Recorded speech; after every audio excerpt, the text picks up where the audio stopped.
Hello and welcome to the Podawakens. My name is Jordan, and with me, as always, as we talk the Acolyte, is Ron. How are you today, Ron?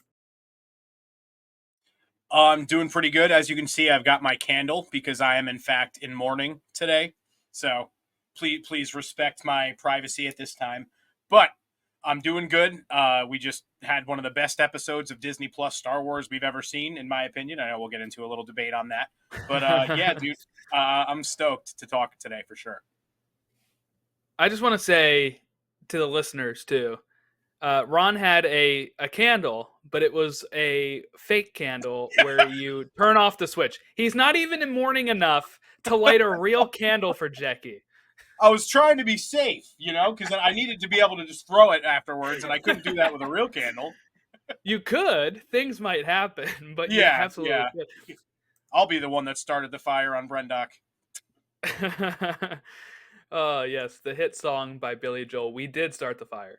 Um, so we are talking episode 5, Night, which was written by Core Adana and Cameron Squires, directed by Alex Garcia Lopez, and it premiered June 25th, 2024, the day before my birthday. So a very good birthday present today that this show has given me.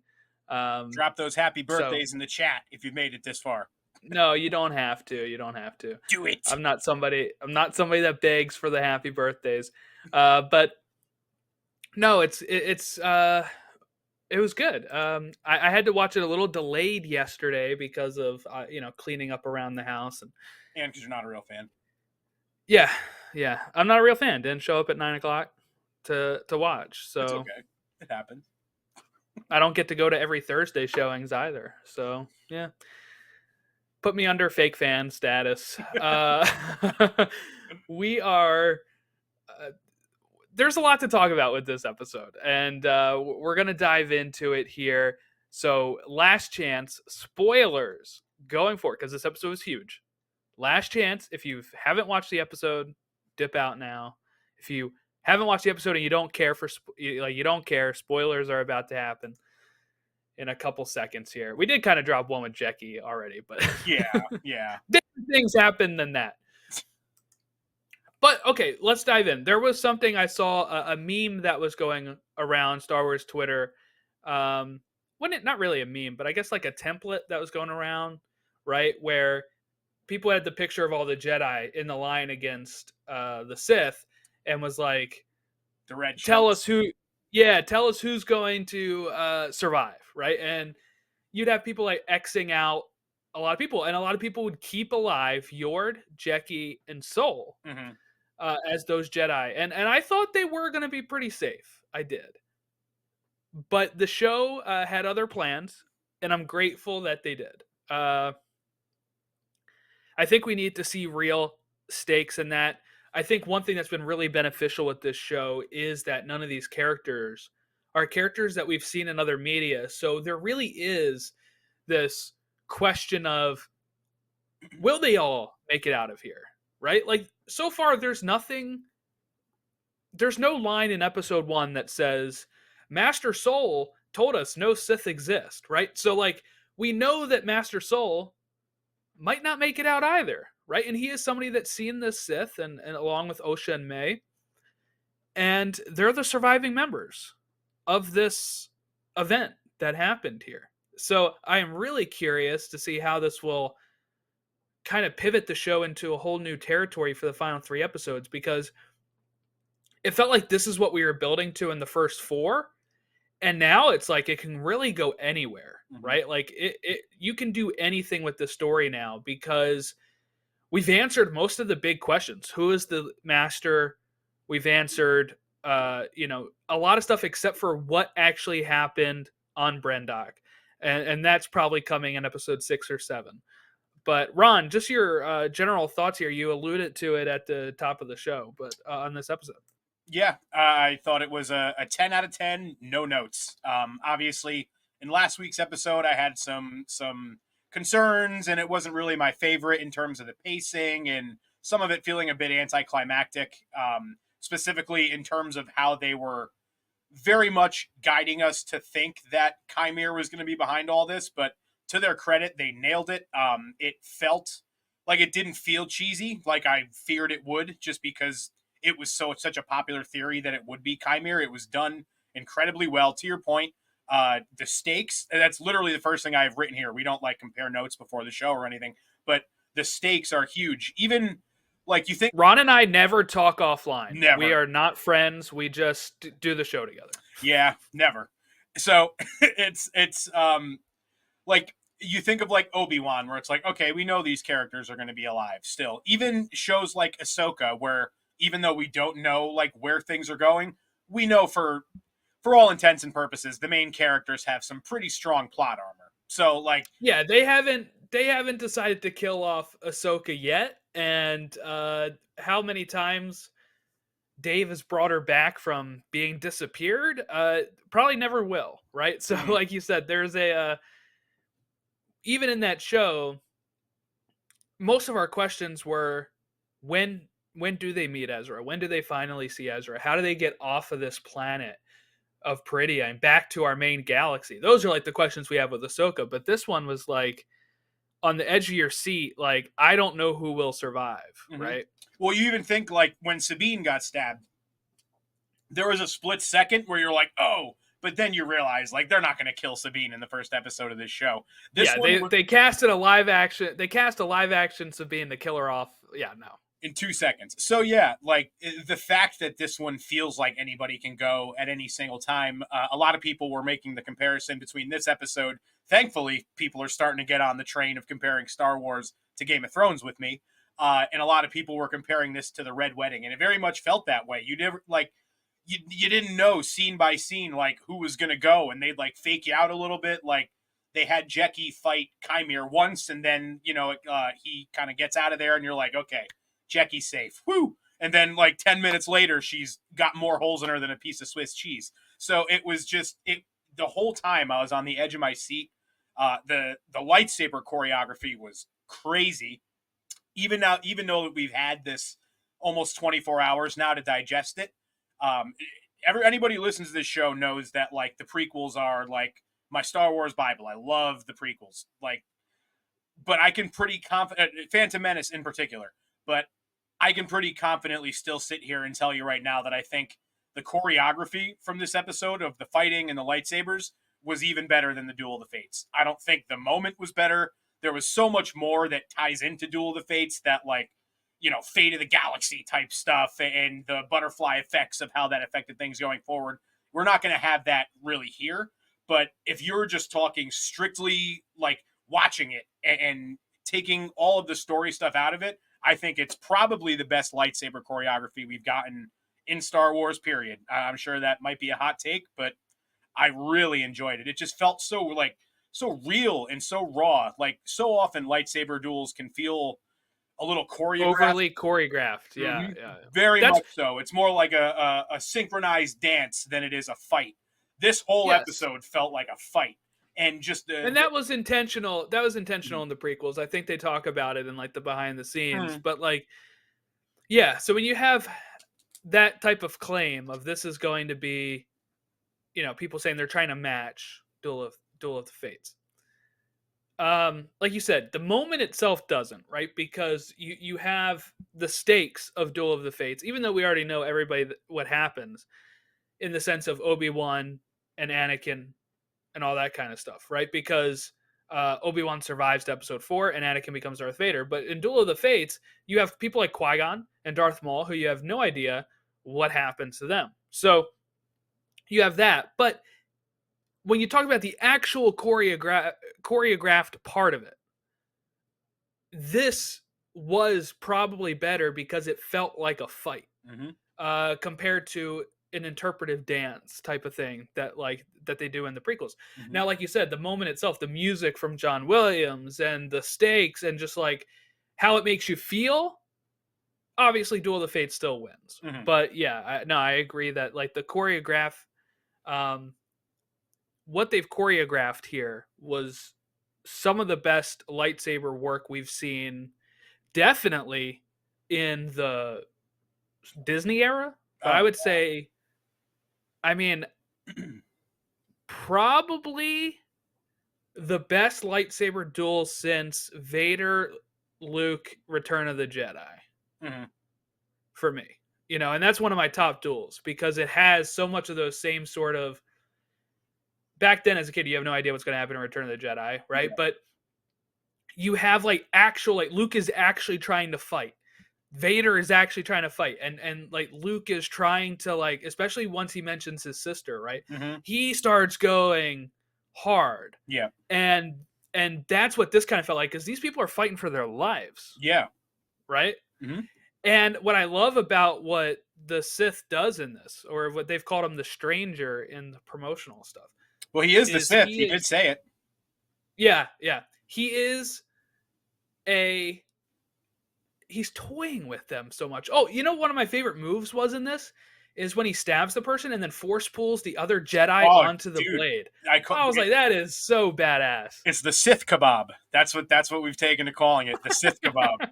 Is that what they've been calling it? Yeah, but yeah, it felt so like Jedi Survivor. You know what I mean? Like it felt that it just it was so good, and the way that they incorporated the okay, let me not get it wrong here because I did not know about it before last night.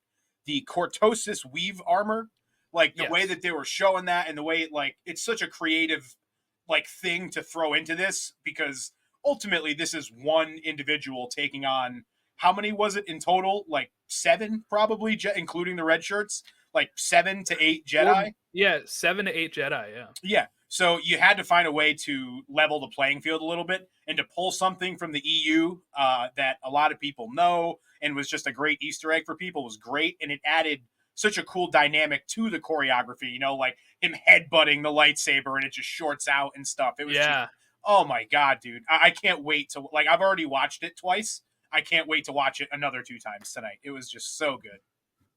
Yeah, I mean, look, not again. I'm not going to get into the reaction of this online and stuff, but for all the people that want to say that they don't know Star Wars and they're pulling out stuff like cortosis, Yeah. right?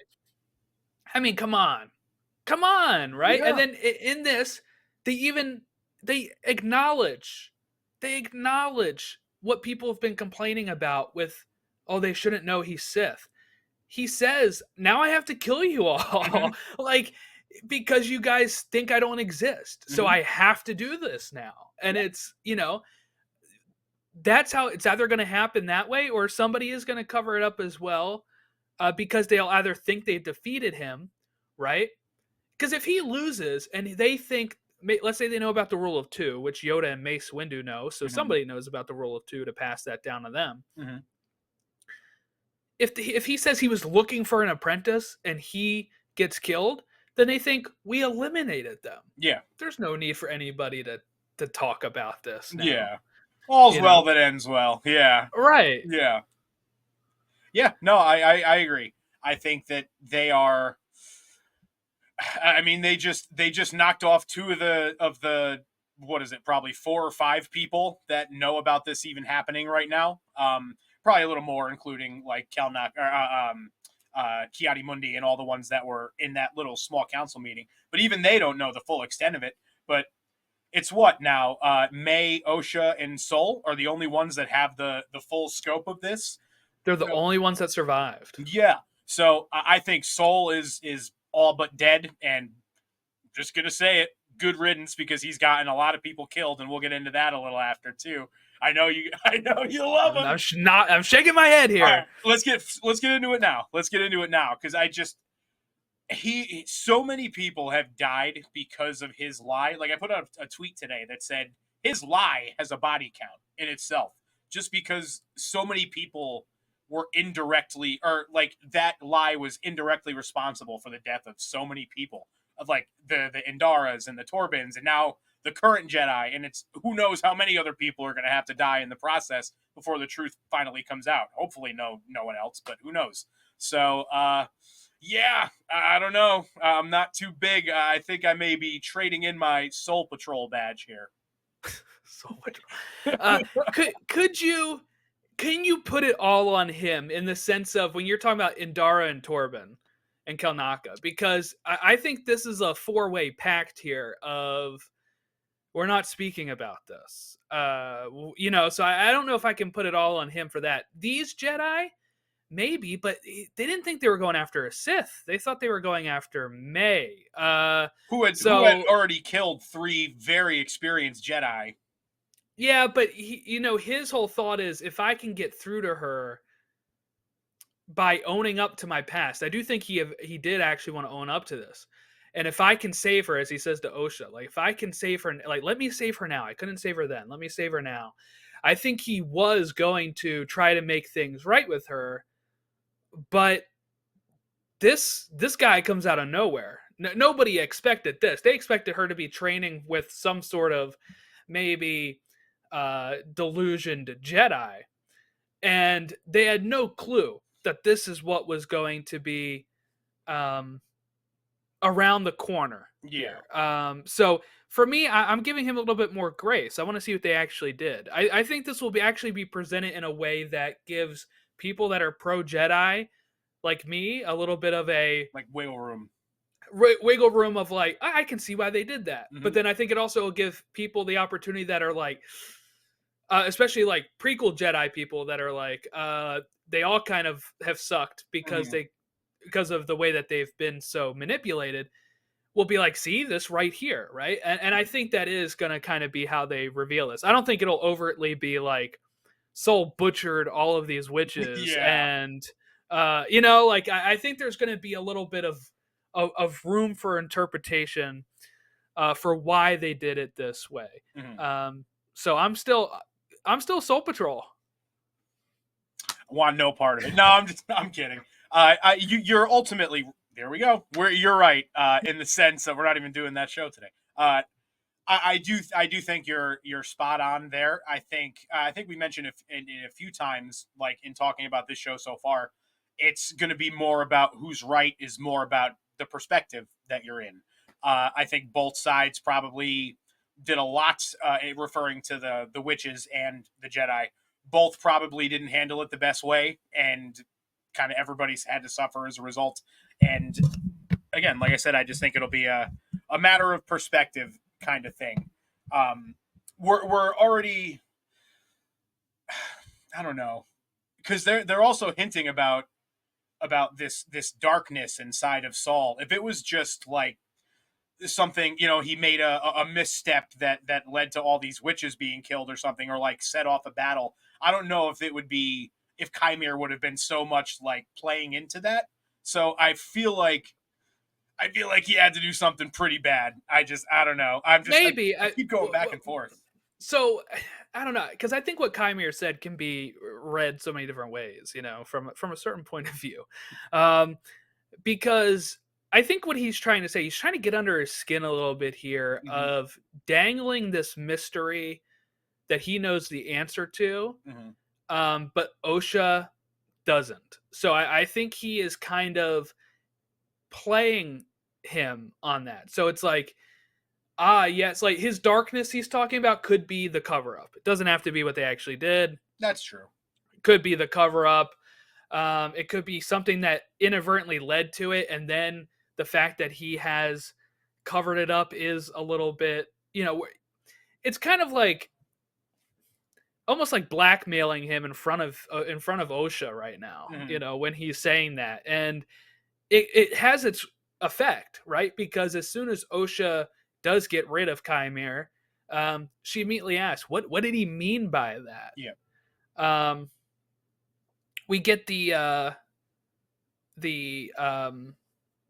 well, we'll tell you in a little bit, and then of course he gets stunned and can't tell her, and then the switcheroo happens, which I would assume gives Qimir the opportunity to tell her, which could be what radicalizes her to become the Acolyte. Well, we've got her with Qimir, and we've got Mae with Soul now. So that's, I guess, kind of feeding more into what we were talking about in terms of the swap. We could see that now, where Soul sort of talks Mae off the edge and gives her the truth on what happens, and this is going to give Soul a chance to apologize. So there may be some redemption in that. And meanwhile, this gives Qimir all of the time to essentially do what he's planning on doing now, which he hinted at during the fight when he talks about how Mae wasn't strong. I forget what exactly his terminology was. Basically saying like she didn't get the job done, so now I'm going for Osha, and now he's got all this time to do that apparently. So that's going to be very interesting over these next 3 episodes to see how that sort of all comes back together in the end. Because I do think at this point they're all probably going to be separated until like we get that final, big climax, knowing that there's at least 1, maybe 2 more flashbacks in there too. I think that they'll all be separated until probably the finale, and then come together and have the big blow up, whatever that ends up being. Yeah, because like, do you think Qimir knows that he has Osha and not Mae? Yes, probably, because she doesn't have the marks, whereas Mae just had her forehead covered up, so Soul wouldn't have been able to tell the difference one way or the other. Well, you know what's really this is why the tattoo is so important in the first episode, right? The first 2 episodes, the tattoo on Osha as well. When Soul asks, what is that? And all that kind of stuff, is because that's how like the viewer would be able to know that they switch spots as well, right? But also, I think at some point she is going to. I don't think obviously Mae doesn't realize she had the tattoo, or I mean, I guess she does when she undressed her and switched clothes, but like not enough to think about it, and maybe inadvertently, Soul picks up on this and is like, "Wait, her tattoo's gone." I think that's how he'll be able to tell.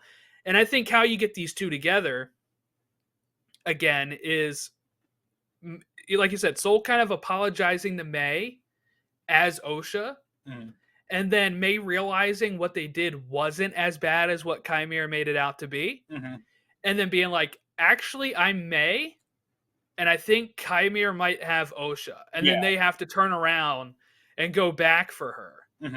And then at that point, of course, Qimir is telling Osha his lies or his point of view that makes the Jedi out to look really bad. And then Osha buys into it because she's finally being told something about what had happened.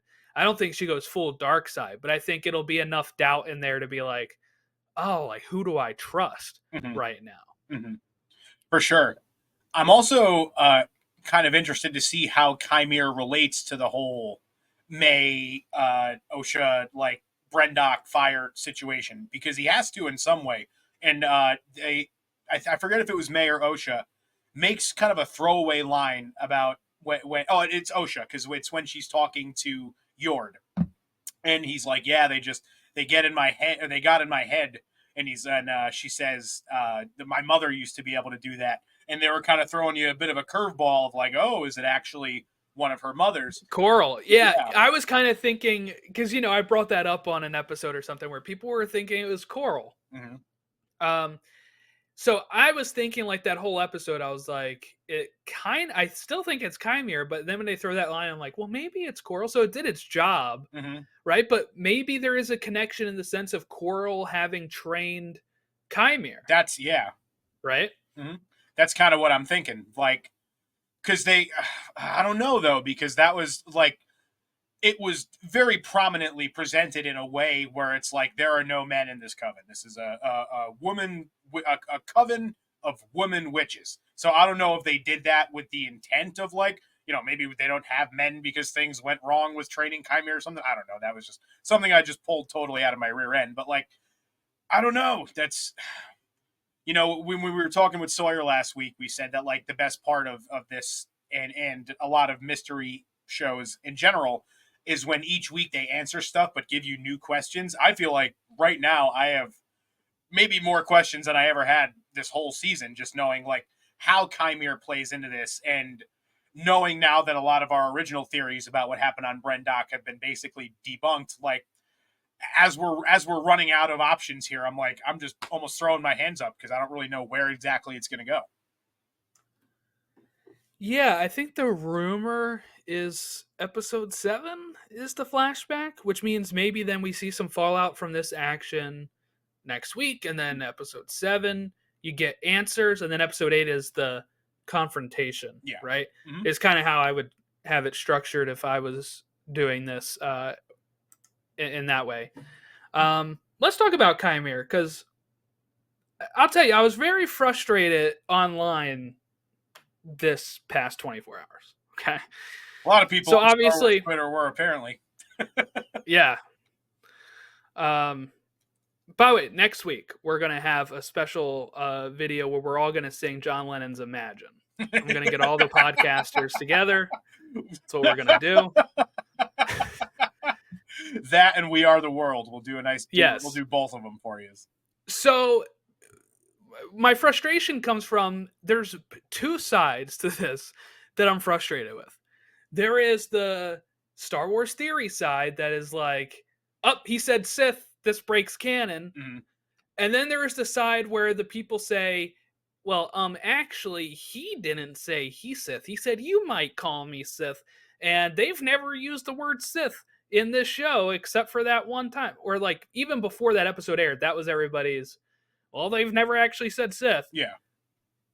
Leslie Headland had said multiple times she went to tell a story from the Sith perspective. Yeah. I mean, I don't know how else to say. And look, we don't have to overcorrect in the sense of, because some people can't understand that Ki-Adi-Mundi himself is the one that's incorrect in the Phantom Menace, and that we, the audience, know he's incorrect, right? He's also the dude that said Dooku was just a politician, and like, yes, he is a notoriously wrong individual. Ki-Adi-Mundi. Oh yeah, I was watching some Clone Wars, and he was totally wrong. Yoda is hearing Qui-Gon's voice, and he said, "This is deception by the Sith." I'm like, you guys are so blinded, you can't even get a gift from the Force. Yeah. You know, like you so. But then you have the people that go the other way with it and say, well, they've actually never said Sith. He's actually going to end up being a Knight of Ren, blah, blah, blah, blah, blah. Look, I understand they played the Knights of Ren theme song at the end of this, a variation of it. They've also done that with like Book of Boba Fett with other songs that don't come back around. So it could just be a cool musical cue. The Knights of Ren theme is badass, right? Manny Jacinto said that he is the Sith Lord. He said in that, Leslie Headland said multiple times, wanting to tell a story from the Sith perspective. It's a Sith. He right? said Sith Lord? Yeah, now, obviously, I mean, Vader was a Dark Lord of the Sith as well, even though he is an apprentice. So, I mean, it's just what they like to call themselves. But, look, yes, he doesn't say he is Sith. He says, you guys would call me Sith. That's him acknowledging what he is, okay? That's what he is. He wants to have an acolyte. He's looking for a new apprentice. He's a Sith. Mm-hmm.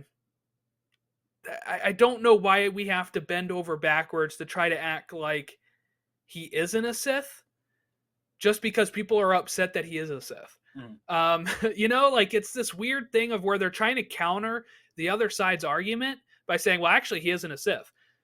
He's supposed to be a Sith. Yeah. And that's fine.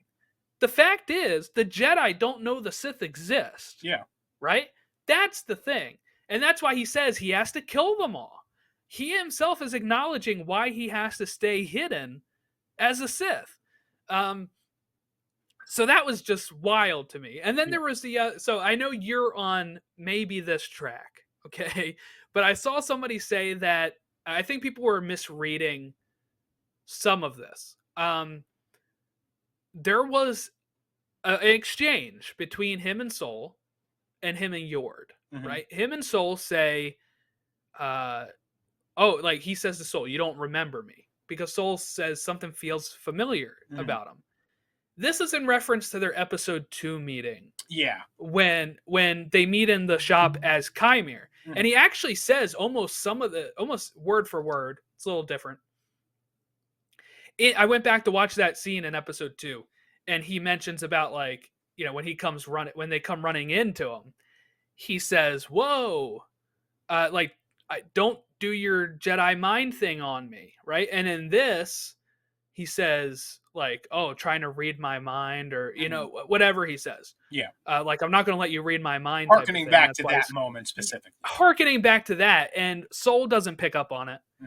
But when his helmet is off and Yord sees him, Yord says, "You?" And he's referring to, yes, him in the potion shop in episode 2. I saw some people think that this is Soul's old apprentice and that Yord recognizes him. If that was the case, they would have recognized him in episode 2. Instantly, Not now. Yeah. So that was frustration with me. Is like, I'm like, did people miss that scene? I do get why people got a little duped though, because like even there was a second when the "you don't remember me" kind of stuff where I was like, oh, maybe that theory I had way back in episode 1 about Soul's hollow projector, when they're talking about it he keeps it as like a reminder of the past or whatever. Yes, yeah. Like maybe they were going to come and bring that back around, and he was going to have him. But again, no dice, because they already had very clear face-to-face time with him and didn't recognize him. So unless I think what it was, Ron, is something that is factually correct. A line in there, right? That is factually correct. You don't remember me being their meeting from episode 2, but it's also a last-minute attempt for the viewer to be deceived, because you get that line, and then you get right after that the scene where she talks about how her mother could also do that. Yeah. With getting in the mind. And I think that and those two things are supposed to make you think it's Mother Coral as a last-ditch attempt on the viewer. Very much so. That's what I think it is. While it's also technically true that when the reveal happens, you're like, oh yeah, they met in episode 2. It still tracks. Yep. No, I agree. I agree completely. Oh, by the way, one thing we forgot to mention too when we were talking about Mae and Osha and how they're gonna, realize that the right one is not where they think they are. We saw Basil a couple times in this episode, like kind of sniffing around, and even at the end, he kind of like looks around the corner. So I think he's probably going to be the one to sniff out that it's Mae on the ship and not Osha. Yeah, because he has Pip, which has probably the scent of Osha. Yep. So he would be able to pick up that doesn't match the scent. Yeah. By the way, I think Pip gets fixed, right? Basil picked it up. He did pick it up, but I don't know if it got fixed, because so Osha pulls the light part off and sticks it to Qimir, and he like slices that one, and it kind of drops on the ground when they show him like returning after killing all those like weird bat slug things. So I don't think Pip is repaired at the moment. I think he's like kind of decapitated a little bit. Like that, whatever was on the top there that Mae pulled off, or Osha pulled off to put on Chimir's back, was a pretty substantial part of the top of him, or they, whatever. It's a droid, whatever you want to call it. So yeah, I don't know, but I don't think so. Especially because she said like "Love you, Pip" or something like that. I forget exactly. Yeah, I think she thought that it would never get found. Oh, maybe. Yeah. You know what I'm saying? Like, but if they don't have a scene at the end of this show where Pip is out of a fresh oil bath like R2D2 and 3PO at the end of episode 4, A New Hope, then this show goes from like a 10 out of 10 to a 0 out of 10. We need Pip alive. Pip and Basil. That's what I need. Pip and Basil are the two. Yes, Not they have only to stay do we alive. need them alive, we need a show of just them two after this. 20 episodes. Called Pip and Basil. Greenlight it immediately. Pip and The Odd Couple. Star Wars, The Odd Couple. Yeah. Not a word of English. You can't understand any of it, but it would just be absolutely amazing. You still get the laugh track though, and you're like, well, they must have said something. Yeah, hysterical. No subtitles either. No subtitles. Nothing. That'd be great. Oh God. Oh man. What else from this episode? We talked about the lightsabers. Oh, I will say too. So a lot of people kind of complained about the lightsaber choreography in Ahsoka, and I feel like this was a major correction from that. Again, that the scene from the finale of Ahsoka when they're just kind of standing there like blocking all the blaster shots didn't age as well as it did, when you're first watching it and kind of caught up in the moment. But they, again, just very much overcorrected with all of the amazing choreography that we saw in this episode. Excuse me. Got a little chest cold going. Got a little choked up about the Yes, choreography. the choreography, the death of my little Jackie. Just it's been a long week, man. All right, so look, what I'll say here is because I do want to get in this a bit. This is what a lot of people have been saying. This is like the best live action Star Wars Disney Plus show episode, whatever. I do disagree with that assertion. I don't know if it's because you put that in my head right before I watched it, but there were some things that kind of pulled me out of it a bit. And one of them was the way that they removed Qimir from the situation with the moth. A little cheesy to a very serious kind of raw like situation. Like character wise, smart on her. She realizes that the light attracts them. There you go. Right? But for me, it didn't really work that way. Especially at first, I was like, "So do they kill him?" Yeah. First, I'm like, "Is that it?" I thought they were gonna start like biting into him, and it was gonna be like. I was like, "Are we like quantumaniaing Kang here? Like, is that what we're doing?" Yeah, I there was a split second where I was a little nervous, and I was like, "Wait a minute, no." I felt a little better when he came out and he had like sliced them, and I'm like, "All right." Yeah. But that whole scene kind of felt weird to me. What was that? Because the scene was so tense at that moment, and that just like got rid of all the tension. And then you have immediately Soul say like, "Oh, I'll tell you," and he gets stunned. Yeah. And you see Osha and Mae look at each other. Then it does this weird cut to an establishing shot of the mountain, and then them two walking up to each other. Yeah. And I was like, why didn't we just continue the scene? It all felt kind of odd. Yeah. That whole thing. And I was like, all right, like that's whatever. Like the fight was great, the stakes were great, but some of that type of stuff didn't work for me. And when I'm rewatching it and I know what happened, I can still appreciate the choreographed fights. But when it comes to like rewatching it, it felt a little emptier to me because my favorite part was when he is unmasked and he is just eating up the scenery. He is, Manny Jacinto nailed this role. His switch from Qimir to the Sith, whatever you want to call them, right? He even does it mid-fight. So he goes back into Qimir for like a split second, and then goes. When he sees Mae, he says, "Oh, hi." Yeah. You didn't realize it was me, really? Yeah. Like that was so chilling to me. Is how he's able to perform that when he says, what is, was that its name? Right when talking about Jackie, punch through my fucking television. And Soul says she was just a kid, and he just shrugs, says, "You brought her here." Like it's true. Yeah, that like, case, he's true. But if you had her if you were worried about her as a child, why are you bringing a child onto the mission? Right? Like that is something that the Jedi need to look at themselves. I've been doing the rewatch of the Clone Wars, and we got to an episode that we've recorded. It hasn't come out yet, but it's the Youngling arc from season 5.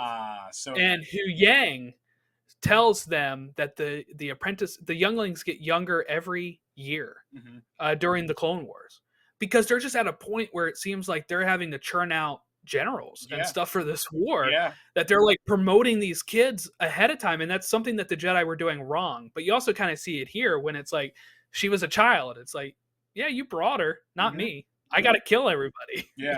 I mean, it's not like Saul knew any better because he messed up. Right, exactly. That's my point earlier. Right? Yeah, no. Bastard.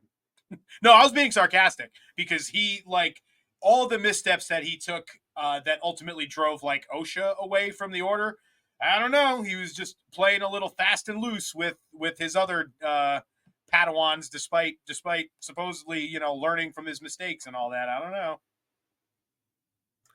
And then the other thing I wanted to talk about, this is what I was talking about in my notes before we recorded. Oh, right.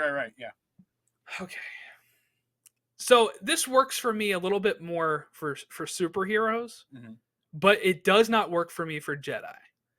And that is when Soul is about to kill Qimir and Osha makes him stop Mhm. because he's defenseless, and he's like, "Oh yeah, I can't attack a defenseless guy." Yep. Uh, Obi-Wan killed Darth Maul. Now, obviously, Darth Maul had the high ground. He had a lightsaber, whatever. But when it is time, when you're facing a Sith Lord and they're going to kill, and you saw him kill 7 other Jedi, I'm sorry, he's got to go. Yeah. And it doesn't mean you go into the dark side. No. You know, it doesn't. Look, this is something that bothers me about It's not Batman. George Lucas, He doesn't have George Lucas, Star Wars, and everything, right? When Palpatine is telling Luke, yes, feed into your dark side, strike me down and become stronger and join your father by my, like, you know, rule the galaxy with your father type stuff. It's like, just because I was going to kill the bad guy doesn't mean I become the bad guy. If I go back in time and kill Hitler, I don't become Hitler. No. Right? Like, it's just like, it makes no sense. I know they're supposed to have higher morals and all that kind of stuff. And like I said, it works for me for Superman. It works for me for Batman and Spider-Man.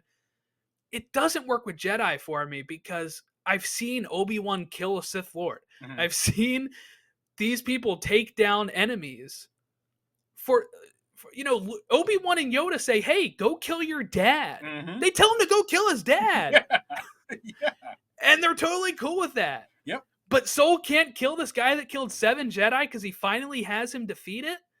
That's what, and I'm not blaming like the writers or the story thing. It's like this whole, it's the whole thing from George of, you know, hate leads to the dark side. Yeah. And it's like, I can kill somebody in self-defense even if they are defenseless because they killed 7 other people. Yeah. No, it's like what is it? A game of freeze tag? Like the second that he drops his lightsaber, everything just stops. Like, oh, yeah, and then he just you can't kill me now. No, that's a ridiculous one to me. I don't really. Have people been getting like upset about that? Like, I guess because he didn't ultimately end up killing anybody, so I guess no one. I don't think people have really gotten upset about it, but it's just something that, like, for me, I'm like, no, just kill him. Yeah. I agree. In that moment, I very much agree. Although, I will say it was, if Osha wasn't there, I think he would have done it. And I don't. Yeah.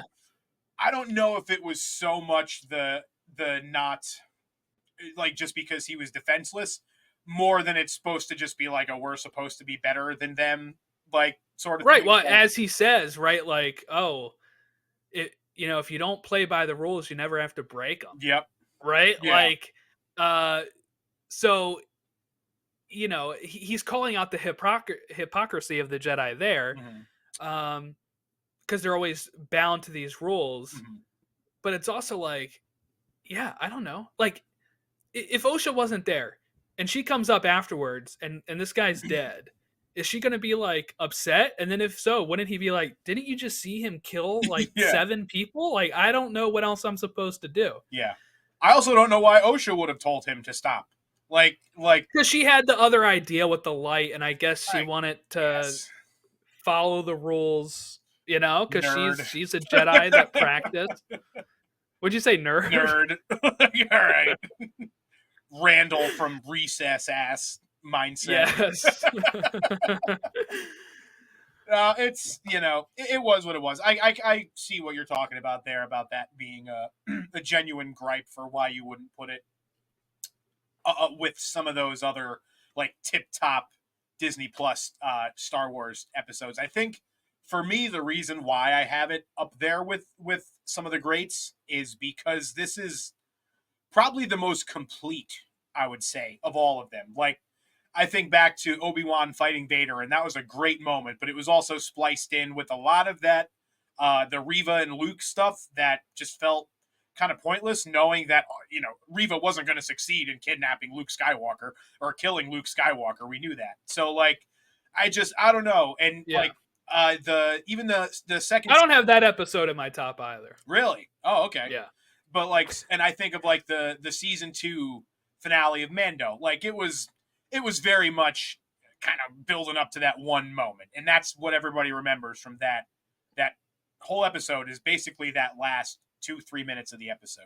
They also have the Gideon duel with with Mando with in that episode. They do. That's pretty good. Because I'd probably put that up there for me, is that episode. I would also probably put, I really enjoyed the season 3 finale of Mando.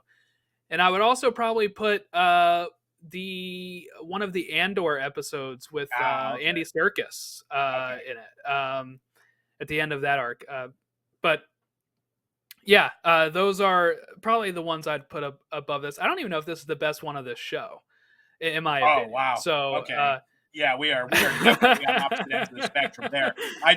I can't remember a time watching an episode of anything Star Wars where from the time that the 00 started until the time the screen went black, I was genuinely like on the edge of my seat. They did a lot of what I said that I hoped last week that they would do in terms of the kind of horror movie, split everybody up and then just kind of have the killer in, so to speak, go and like individually target them all. It just every second I was like sitting there biting my nails, just not knowing what was going to happen next. And when you combine that with all of the amazing choreography and the high stakes and all that, for me, I can't think of an individual episode that I enjoy more than this one personally.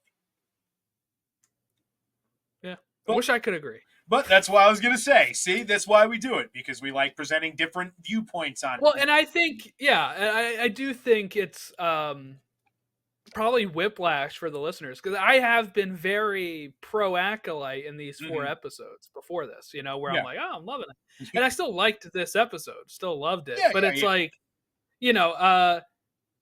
I wasn't able to like, and I know some of that stuff might sound like nitpicks with some of the stuff that I complained about, but well, it was a lofty thing that I threw out there. So when I say something like this is the best that they've done, you're opening it up to this is why I think it was the best.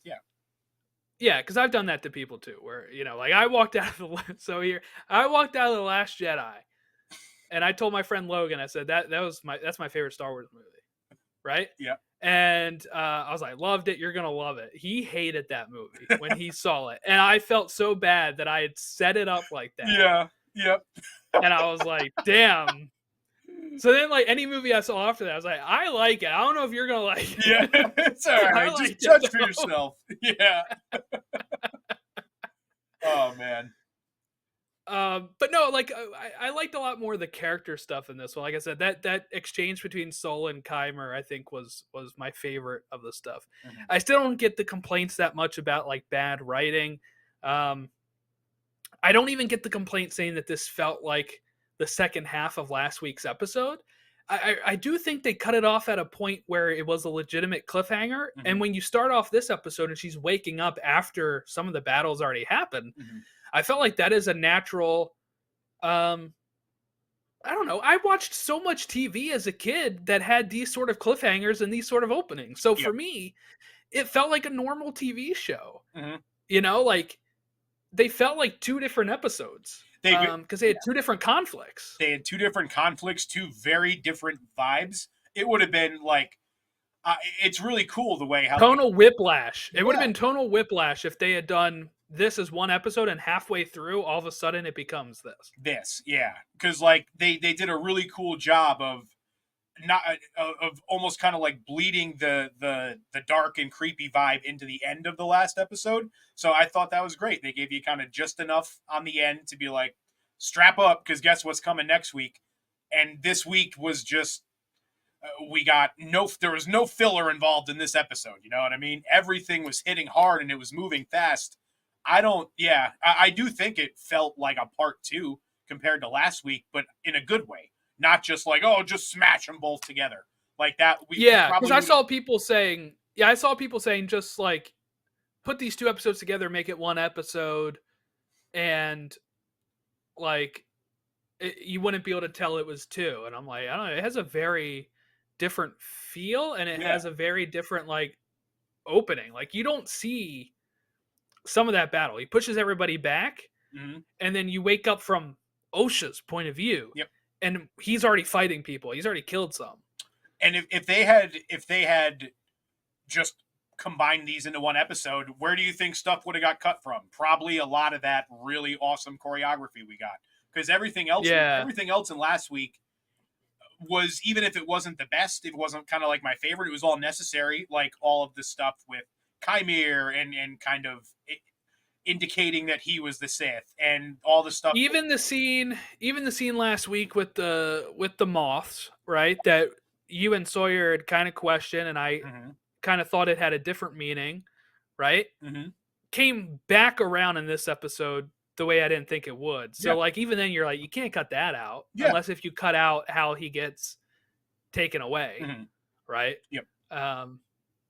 So can't cut much. No, there's really nothing that you could have cut to where it would have been a cohesive episode that lined up with the sort of template of the rest of them.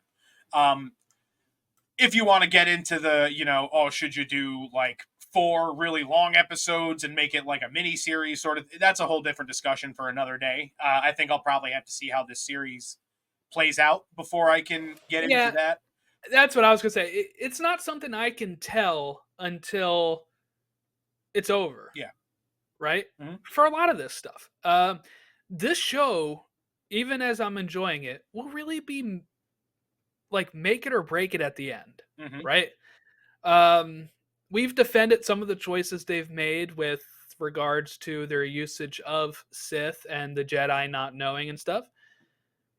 But if they come out and do actually break any sort of canon, then you're like, yeah, why'd you do that? Yeah. But I'm giving them the grace of knowing that I'm giving them the grace because they've told me that they know legends, and they know canon and all that kind of stuff with the stuff that they're throwing out there. That I actually have faith that they'll tidy this up. But I mean, like if it ends unsatisfactory to me, then I'll be like, yeah, that didn't like hit that well. And then then maybe you binge it later and you're like, oh, I actually liked it more, or I liked it less, whatever. It's that's the kind of position we're in when we're talking about a show that does kind of rely on mysteries at certain times, right? Like if you're reading a great detective novel and it comes out at the end that the killer who did it, there was no clues to and was totally out of left field, you're going to feel unfulfilled. So if we get to this point at the end of episode 8 where it felt like we didn't get anywhere with the characters or in the overall story, then I'll kind of be like, why did they want to tell this story? Right? Yeah. And you're like, maybe they could have been a movie. You could have cut this, but we don't know what they could cut until we see all of it. Exactly.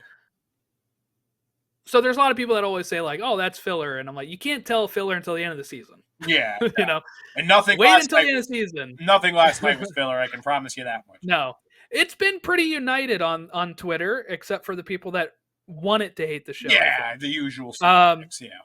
I've seen a lot of skeptics that have come around and said this episode was great. A lot of I'm sorry, Star Wars, I was not familiar with your game. Shaq memes are going around today for sure. Yeah. Hell yeah. And it's good to see. Which is good. Yeah. It's really good to see that there's still at least some people out there who are objective critics. Like we've been big on this show of we're not just going to poo-poo someone because they don't like something. If you're doing it in a way that's disingenuous and just like intentionally being an asshole, that's a different, there's much different. But if you're just, if you just got a genuine sort of criticism on something, that's what makes this all fun. The debates, the different viewpoints, all of that stuff. So yeah, because like I have issues with current canon at sometimes, and you know what? I brought up, you'll hear it in August, but I brought it up on our recent Clone Wars recording that there's an issue I have with like the original lore in the prequels that I have not been able to really like get behind, but it's something I have to accept and whatever, like. Yeah, you just can't be too married to it, Yeah, you can't. It's ever changing, ever growing. Yeah, because there's some stuff in look, and I do this stuff too. And I know people do this. I'm not one of those that'll be like only the 6 movies are canon because I like most of the stuff. But there are some stuff I read in the comics that I'm like, yeah, I'm gonna act like I didn't see that. Yeah. Yep. Don't like that. I'm just gonna act like that doesn't exist unless if they reference it in a movie somewhere. Yep. All right. Do we got anything else from this episode? I think we covered all my notes here. Oh, I guess I should also. I forgot to say the official description. In a dense jungle, the Jedi are put to the test when they are confronting a rising darkness. That's my bad. Somebody Should've out been in the there has beginning. been watching for 55 minutes, just being like, Where's what the the hell? Disney Plus synopsis? We also didn't say Acolyte in the beginning. We just said, "Oh, we're watching episode 5." So no. When I introduced you, though, I said covering the Acolyte with me as always. Okay. So, Okay. Yeah. We covered it. But yeah, I don't even like. I'm gonna be honest with you. This is the first week that I feel like genuinely flabbergasted for theories outside of just kind of generally throwing stuff out there, like in terms of the connection between Qimir and the witches, and like what happened between the Jedi and the witches. Like outside of the theories that we've already presented on this show that are still hanging on by a thread, I couldn't even venture a guess, and that's very exciting to me. Yeah, like we said at the beginning, and I think when it comes to the trailers, we've seen most of the footage now. I think people have been able to put together a few shots we haven't seen from the trailer still. That is to come, Vernestra. but We haven't seen Vernestra. yeah, Vernestra with the whip. We haven't seen her that. name this week, so point for me. Good job. But most of the stuff we've seen has come from probably episode 5 and episode 1, right? Episode 2. Yep. And now we just get to sit here and ponder what happens next week. And I can't wait to see what happens next week. Because I think the show can go anywhere. But that is scary, too, because there's 3 episodes. Yeah. So I know Leslie Headland said she has some stuff she wants to tackle for season 2. Oh, really? I don't know. If she gets it. Some major mysteries that she wants to tackle in season 2. But originally she said this was written as 1. Yeah. So I'm sure there's like some backdoor mysteries that they've written into this that they can be like, hey, we want to cover this in the next season. But I don't think we're ending on a cliffhanger. No, but I do worry. A massive mistake if they did that. Yeah, so I'm just kind of worried that we may not have the resolution I want. Because I kind of thought this type of stuff would be the finale, right? Like eventually we'll see the master, we'll know who he is, and he would start attacking them, whatever. But you're right, we haven't seen Vernestra, which we see her whip it out, the lightsaber. Yeah. Oh boy. Yeah. That's what she does though. She pulls it out and then turns into a whip. Yeah. And I worry for her then, because then if she knows she either is the one that covers it up, which I don't think fits Vernestra's character in the sense of the books, and then also, or she dies, which I wouldn't be a big fan of, bringing a character from the High Republic books into live action just to kill them. Yeah, at least not that quick. Like, yeah, if they do a second season, like I wouldn't. And again, I'm not a High Republic guy for the most part by any means, so I don't really have that personal connection that you do. But I think it would be acceptable, I guess, for lack of a better term, if they gave her a more substantial role in season 2 and ultimately killed her off in the end. I think that would be, it'd be like what else are they going to do with her in the source material, Yeah, it'd be like making episode 7 and not having Luke speak a line in it. Yeah.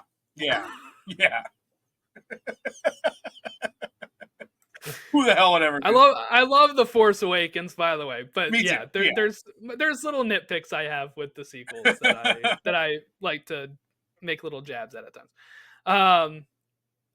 But yeah, so I hope they don't kill her off, and I would have to Leslie's really be wife, sold. bro. They're not killing her off.